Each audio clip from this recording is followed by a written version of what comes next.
Ibiza played a huge part in the club culture that we know today.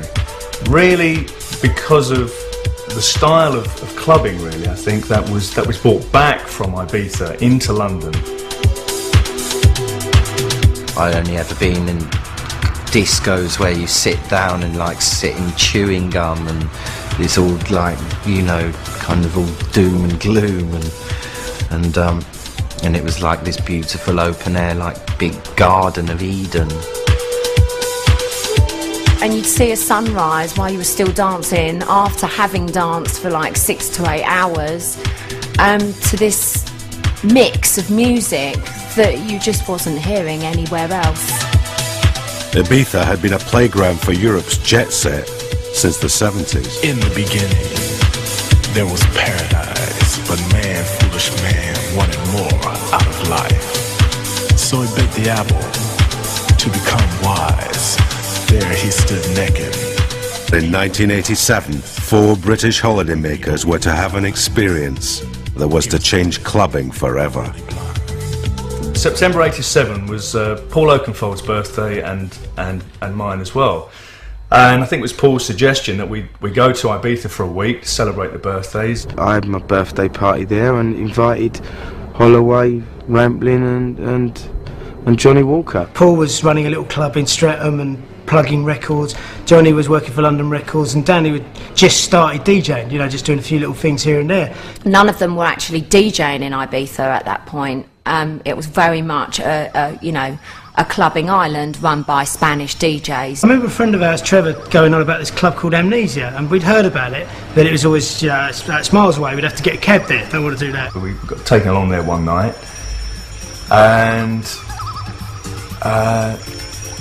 you know, just amazed at what Alfredo was doing, you know, with the music.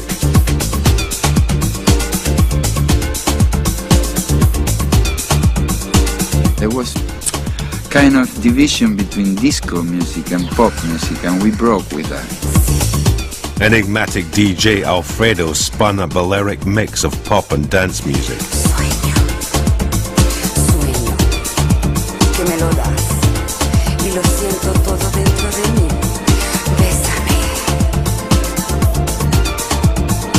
I had to make dance a bunch of people that were English, German, French, Spanish, old, young,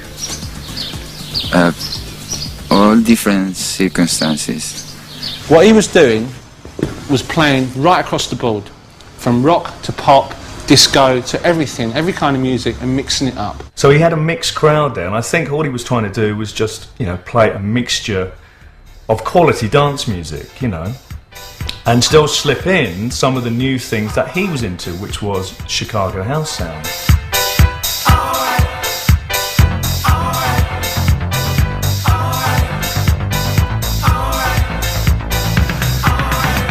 We'd obviously also all been introduced into, like, you know, taking an E. There was like sweat on their brow and their hairs was all like dishevelled, and they were like, what the fuck is going on here, you know? I remember seeing Paul Oakenfold and I think Nicky Holloway skipping around the club hand in hand, which they might deny now.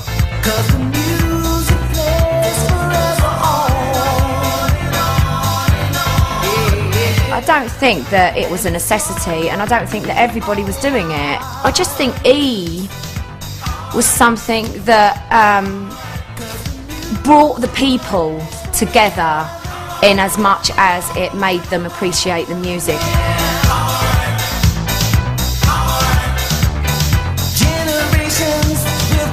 As their holiday ended, the 4 friends resolved to bring their summer back to London.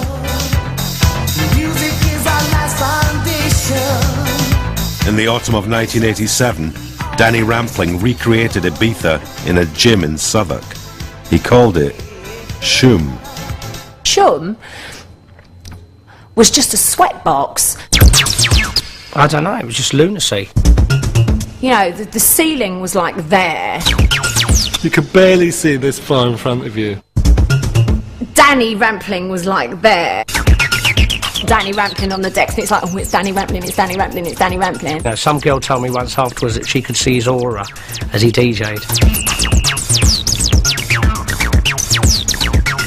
people who like you were just like it was like, oh my god, you know, they were in Gaultier suits one week, and next minute they were like very spiritual and on one mateys, they say.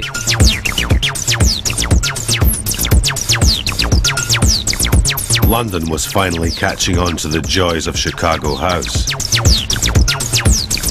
Unless you were on it, it was the difference between the lights being on or not off. I mean, you were in a fitness club, but as soon as you'd get sorted, you were in amnesia. All these fresh-faced people, completely, you know, mashed on drugs, but because they hadn't been doing it for years, they look quite healthy, really, and even the gurning looked quite attractive. People were getting down there, they were taking loads of ecstasy, they were wearing loads of day-glow clothing, and they were all going absolutely mad. I hate to say it, but before Shum, the music didn't have an identity, you know, it didn't have a look, it didn't have a dance. The whole culture of dance music and rave culture, you can say its beginnings were at Shum. House had arrived, but the music was still being driven by America. In Chicago, producer Marshall Jefferson was about to create its very first supergroup.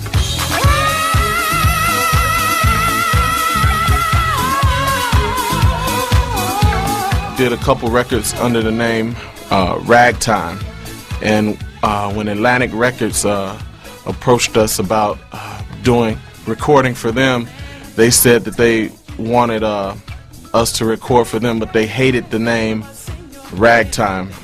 So he was looking for a group name, and I said, intensity. He said, oh, this stuff that we're doing, man, this stuff is so intense. I'm telling you, this is intense. I can feel the energy. That's my Marshall impersonation.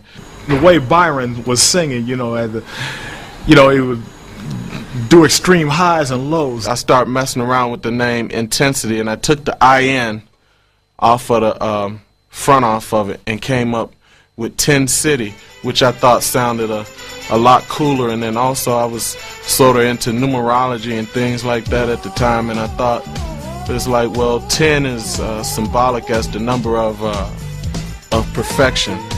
10 City, where everything is perfect, you know, and like, you know, that's where Byron took it, because he was like a deep guy like that. Two people take a vow to be together and live and love each other forever. They promise to love a lifetime.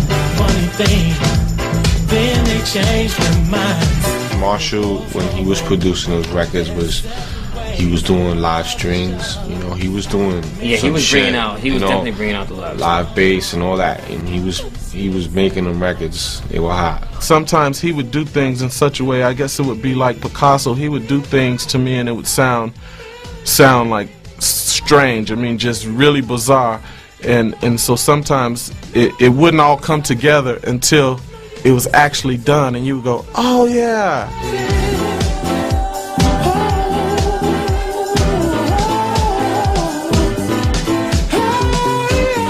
No longer just about simple drum loops and raw samples, house was real music.